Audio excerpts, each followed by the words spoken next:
ദിവസങ്ങളായി ഞാനൊരു വീഡിയോ ചെയ്ത് പോസ്റ്റ് ചെയ്യണം എന്നിങ്ങനെ വിചാരിച്ചുകൊണ്ടിരിക്കുന്നത്. പക്ഷേ ആ ഒരു വീഡിയോ ചെയ്യാനുള്ള മാനസികമായിട്ടുള്ള കുറച്ച് ബുദ്ധിമുട്ടുകളാണ് ഇതുവരെ എന്നെ കൊണ്ട് ആ വീഡിയോ ചെയ്യിക്കാത്തത്. മാനസികമായിട്ട് ഇതിനു മാത്രമൊക്കെ ബുദ്ധിമുട്ടുള്ള വീഡിയോസ് എന്തെങ്കിലും ഉണ്ടോ എന്ന് ചോദിച്ചാൽ എന്നെ സംബന്ധിച്ചിട്ടും എൻ്റെ കുഞ്ഞുങ്ങളെ സംബന്ധിച്ചിട്ടും മാനസികമായിട്ട് ബുദ്ധിമുട്ടുകളുള്ള വീഡിയോസും ഉണ്ട്. അപ്പോൾ എന്താണ് ഇത്രത്തോളം എന്നെ വിഷമിപ്പിച്ച അല്ലെ എനിക്ക് ഇത്രത്തോളം മാനസിക ബുദ്ധിമുട്ടുകൾ വരുത്തിയ ഒരു വീഡിയോ അല്ലെ എന്താണ് അത് എന്നുള്ളത് ഞാൻ ഡീറ്റെയിൽ ആയിട്ട് പറഞ്ഞു തരാം. അതിനു മുമ്പായിട്ട് പലരും എന്നോട് ചോദിക്കുന്ന ഒരു കാര്യമാണ്, എന്തുകൊണ്ടാണ് കമൻറ്റ് ബോക്സ് ഓഫ് ആക്കിയിട്ടത്, പേടിച്ചിട്ടാണോ എന്നൊക്കെ ചോദിക്കുന്നത്. അതെ, പേടിച്ചിട്ട് തന്നെയാണ്. നിങ്ങളുടെ നാവിനെ അല്ലാതെ വേറെ ആരെയാ ഞാൻ പേടിക്കേണ്ടത്? പക്ഷേ എന്നെ പറയുന്നതിൽ എനിക്ക് ഇഷ്യൂ ഇല്ല. എൻ്റെ കുഞ്ഞുങ്ങളെ ഓരോരോ കാര്യത്തിലേക്ക് ഇങ്ങനെ മെൻഷൻ ചെയ്തിടുന്നതിനോട് എനിക്ക് താല്പര്യമില്ല. അപ്പോൾ ആ ഒരു കാര്യം ഒന്നാമത്തത്. രണ്ടാമത്തെ കാര്യം എന്ന് വെച്ചാൽ നമ്മളിപ്പോൾ തുടങ്ങി യൂട്യൂബ് ചാനലൊക്കെ തുടങ്ങി വരുന്ന ലെവനുമാരൊക്കെ ഉണ്ട്. അവർക്കൊക്കെ ജസ്ന സലീം എന്നുള്ള ഹാഷ്ടാഗ് ഭയങ്കരമാണ്. അവർക്ക് അത്യാവശ്യം റീച്ച് കിട്ടണമെങ്കിലും ഞമ്മടിക്കണമെങ്കിലും ഈ ജസ്ന സലീം വേണം. എന്നിട്ട് ഇവന്മാർ ഇത് ചെയ്തിട്ട് ഇതിൻ്റെ ലിങ്ക് കൊണ്ടുവച്ച് എൻ്റെ കമൻറ്റിൽ കൊണ്ടുവച്ച് പിൻ ചെയ്തിട്ട് എത്രയാണെന്ന് വെച്ചാൽ നമ്മൾ റിമൂവ് ചെയ്യാം. മൂന്നാമത്തെ കാര്യം, മെയിനായിട്ടുള്ള കാര്യം, പലരും എന്നോട് പറഞ്ഞൊരു കാര്യമുണ്ട്. എൻ്റെ വീഡിയോ കാണുന്നു എന്ന് പറയുന്നേക്കാട്ടിലും അപ്പുറം ജസ്റ്റ് നിനക്ക് വരുന്ന കമൻറ്റുകളൊക്കെ വായിക്കാറുണ്ട് കേട്ടോ എന്നാ പറയാറ്. കാരണം എൻ്റെ വീഡിയോസ് കാണാൻ വലിയ താല്പര്യമൊന്നുമില്ല. കാരണം അതിൽ കൂടി എന്താണ് പുറത്തുള്ളവർക്ക് അതിൻ്റെ അഭിപ്രായം എന്നുള്ളത് കേൾക്കാനാണ് കുറച്ച് ആൾക്കാർക്ക് താല്പര്യം. അപ്പം ഞാൻ വിചാരിച്ചു നിങ്ങൾ കമൻ്റ് ഇടല്ലോ ഒന്ന് നിർത്തുന്നത്. ഞാൻ ഓഫാക്കിയിട്ടാൽ നിങ്ങളുടെ പ്രശ്നം തീർന്നല്ലോ. നിങ്ങൾ അങ്ങോട്ട് പോകണേ. ഓഫാക്കിയിട്ടാൽ നിങ്ങൾ എവിടെ പോയിട്ട് കമൻ്റ് ഇടും എന്നുള്ളതുണ്ട്. മഴ ചതിച്ചു ഗൈസ്. അപ്പം അങ്ങനെയാണ്. അപ്പം എനിക്ക് മാനസിക പ്രശ്നം ഉണ്ടാക്കിയത് എന്താണെന്ന് ചോദിച്ചാൽ ക്ലാരിറ്റി ഉണ്ടോ മോനെ?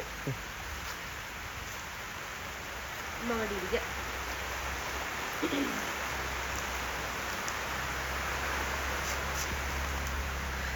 അപ്പം നമുക്ക് വീഡിയോസിലേക്ക് വരാം. കുറച്ചുകൂടി അടുത്തേക്ക് പോകണം, ഉറക്കം സംസാരിക്കാനാവില്ല. അപ്പം എനിക്ക് മാനസിക പ്രശ്നം ഉണ്ടാക്കിയ കമൻ്റ് എന്താണ് അല്ലെ വീഡിയോ എന്താണ് എന്ന് വെച്ചാൽ, വീഡിയോസ് ഒരുപാട് വരുന്നുണ്ട് കേട്ടോ, ഞാനത് ചിന്തിക്കാറേ ഇല്ല. പക്ഷേ എൻ്റെ കമൻറ്റ് ബോക്സ് ഓഫ് ആക്കിയിട്ടതിൻ്റെ വാശി തീർക്കുകയാണോ എന്ന് എനിക്കറിയില്ല. ഓണാക്കിയിട്ട കമൻറ്റ് ബോക്സിൻ്റെ ഒക്കെ താഴെ വന്നിട്ട് സലീം മരിച്ചോ എന്നാണ് ചോദിക്കുന്നത്. അങ്ങനെ ചോദിക്കാൻ മനസ്സ് കാണിക്കുന്ന ചില ലവന്മാരോട് അകത്തേക്ക് പോകും. ഇവിടെ സൗണ്ടാണ്. 1 സെക്കൻഡ്.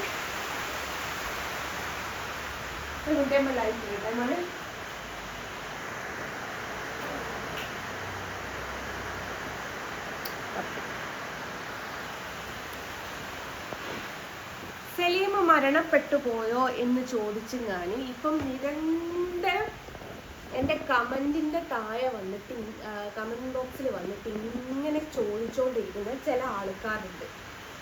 അപ്പോൾ അവരോട് എനിക്ക് പറയാനുള്ളത്, നിങ്ങൾ നിങ്ങളുടെ ഉമ്മയോ വാപ്പയോ മരിച്ചോ എന്ന് നോക്കൂ ആദ്യം.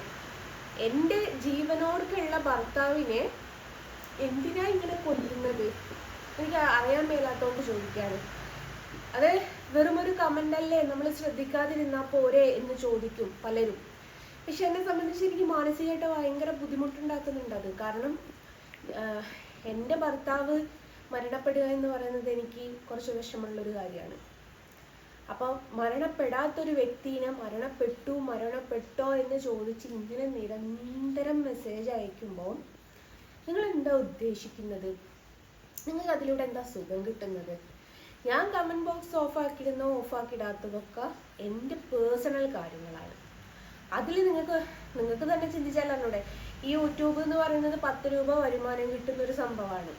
അപ്പം ഈ എല്ലാവരുടെ വിചാരം ഈ ഒരു കമൻറ്റ് ഒരു ലൈക്കിനൊക്കെ ഇത്ര പൈസ ഉണ്ട് എന്നാ. ഒന്നുമില്ല. നമുക്ക് വാച്ചിങ് ഹവേഴ്സിന് മാത്രമാണ് പൈസ കിട്ടുന്നത്.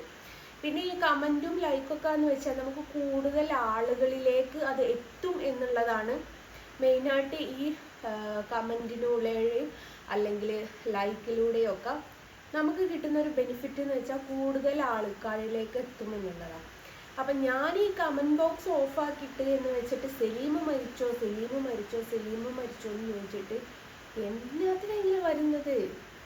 വെറുതെ ഒരു ജീവനോർക്ക് ഒരു കുഴപ്പമില്ലാതെ നടക്കുന്ന ഒരു മനുഷ്യനെ നിങ്ങൾ എന്തിനാണ് ഇങ്ങനെ കൊല്ലുന്നത്? എൻ്റെ കുഞ്ഞുങ്ങളുടെ വാപ്പയാണ്, എൻ്റെ ഭർത്താവാണ്. ഞാൻ മറ്റുള്ള സ്ത്രീകളെന്നും മാതിരി 4-5 ആൾക്കാരുടെ കൂടെ ഒന്നും കല്യാണം കഴിച്ച് ജീവിച്ചിട്ടില്ല. ഞാൻ ആകെ ഒരാളുടെ കൂടെ ജീവിച്ചിട്ടുള്ളൂ. ആ ഒരാൾ ഇപ്പോഴും നിലവിലുണ്ട്. ഞാനിപ്പോഴും അദ്ദേഹത്തിൻ്റെ ഭാര്യയാണ്. അദ്ദേഹം എൻ്റെ ഭർത്താവാണ്, എൻ്റെ കുഞ്ഞുങ്ങളുടെ അച്ഛനാണ്. അപ്പോൾ ആ ഒരു വ്യക്തിനെ ഇങ്ങനെ മരണപ്പെട്ടോ, ലൈവ് വരികയാണെങ്കിലും ചോദിക്കും സലീം മരണപ്പെട്ടോ, കമൻറ്റ് ബോക്സ് ഓണാക്കിയിട്ടേലൊക്കെ വന്നിപ്പോൾ ചോദിക്കുന്നു സലീം മരണപ്പെട്ടോ. എത്രമേൽ വേദനാജനകമാണ് ഈ ഒരു ചോദ്യം എന്നുള്ളത് ചിന്തിക്കുന്നില്ല. നിങ്ങൾക്ക് നിങ്ങളുടെ ഉമ്മ മരണപ്പെട്ടോ, വാപ്പ മരണപ്പെട്ടോ, നിങ്ങളുടെ പെങ്ങൾ മരണപ്പെട്ടോ, നിങ്ങളുടെ മക്കൾ മരണപ്പെട്ടോ എന്ന് നോക്കിയാൽ പോരെ? എന്തിനാ എൻ്റെ കുടുംബത്തിലേക്ക് വരാൻ നിൽക്കുന്നത്? എന്തിനാ നിങ്ങൾ ഇതൊക്കെ ഓർത്ത് ടെൻഷൻ ആവുന്നത്? അപ്പം ദയവ് ചെയ്തിട്ട് ഉപകാരം ഏതായാലും എനിക്ക് വേണ്ടിയിട്ട് ആരും ചെയ്യില്ല എന്ന് എനിക്കറിയാം. ഉപദ്രവിക്കാതിരുന്നൂടെ? നിങ്ങൾക്ക് ഇതിലൂടെ എന്താണ് സുഖം കിട്ടുന്നതെന്ന് എനിക്കറിയില്ല. പക്ഷേ കുറേ ദിവസങ്ങളായിട്ട് ഞാനിങ്ങനെ ഈ ഒരു വീഡിയോ ചെയ്തിട്ടുണ്ടെന്ന്. ഞാൻ കമൻറ്റ് ബോക്സ് ഇനിയും ഓഫാക്കിടാൻ തന്നെയാണ് തീരുമാനിച്ചത്. അതിൽ ഇത്രമേൽ നമ്മളുണ്ടല്ലോ, ഒരാളോടുത്ത് വെറുപ്പിൻ്റെ അങ്ങേ അറ്റം വരെ എത്തിയിട്ട് ആ ആളോട് നമുക്ക് ആ വെറുപ്പ് പ്രകടിപ്പിക്കാൻ പറ്റാതിരുന്നാൽ ഉണ്ടാവുന്ന ഒരു വിഷമം എത്രത്തോളാണ്. നിങ്ങളുടെ ആ വിഷമം കാണാൻ വേണ്ടിയിട്ട് തന്നെയാണ് ഞാൻ കമൻറ്റ് ബോക്സ് ഓഫാക്കിയിട്ടത്. കമൻറ്റ് ബോക്സ് ഓഫാക്കിയിടുമ്പോൾ ഞാൻ ഓരോ വീഡിയോ ചെയ്യുമ്പോൾ അതിൻ്റെ താഴെ നിങ്ങളുടെ ആ തെറിവിളി ചെയ്യാൻ പറ്റാത്തത് കൊണ്ട് നിങ്ങൾക്കുണ്ടാവുന്ന ആ ഒരു ഫ്രസ്ട്രേഷൻ ഉണ്ടല്ലോ, അത് മതി എനിക്ക് വിജയിക്കാൻ. എനിക്ക് ഇതിന് വലിയ വരുമാനം കിട്ടി ഞാനങ്ങ് അംബാനിയേക്കാൾ മേലെ പണക്കാരി ആവണമെന്നൊന്നും എനിക്ക് താല്പര്യമൊന്നുമില്ല. എനിക്കിത് ഒരു സൈഡ് മാത്രം. എനിക്ക് എൻ്റേതായിട്ടുള്ള ഒരു ജോലിയുണ്ട്, അതിലൂടെ വരുമാനമുണ്ട്, അതിലൂടെ ഞാൻ എൻ്റെ കുടുംബം നോക്കുന്നുമുണ്ട്. അപ്പം ഇത് യൂട്യൂബ് അല്ല ഫേസ്ബുക്ക് ഇൻസ്റ്റാഗ്രാം എന്നൊക്കെ പറയുന്നത് വെറും ഒരു സൈഡ് മാത്രമാണ് എനിക്ക്.